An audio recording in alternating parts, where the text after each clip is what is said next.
యథార్థవంతుడిగా బ్రతకాలంట. ఎలా ఉండాలంట?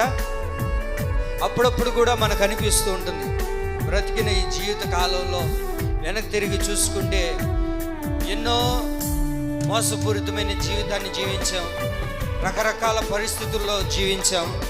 అయితే ఏదో ఒక రోజున మనిషికి ఇలా అనిపిస్తూ ఉంటుంది. ఎలా అని అంటే, ఒక్కరోజైనా యథార్థంగా బ్రతకాలి, ఒక్కరోజైనా యథార్థంగా జీవించాలి అని అనుకున్నప్పటికీ వారి యొక్క జీవితాల్లో అది చేయలేకపోతున్నారు. అయితే దేవుని ప్రియులారా, వాక్యం అంటుంది, దేవుని చెంతకు నడిపించబడుతున్న ప్రతి క్రైస్తవుడు ఎలా ఉండాలి అని అంటే యథార్థవంతుడిగా ఉండాలంట. ఎలా ఉండాలంట? దేవుడి దగ్గరికి వచ్చే వ్యక్తి యథార్థవంతుడిగా నీవు ఉండాలి.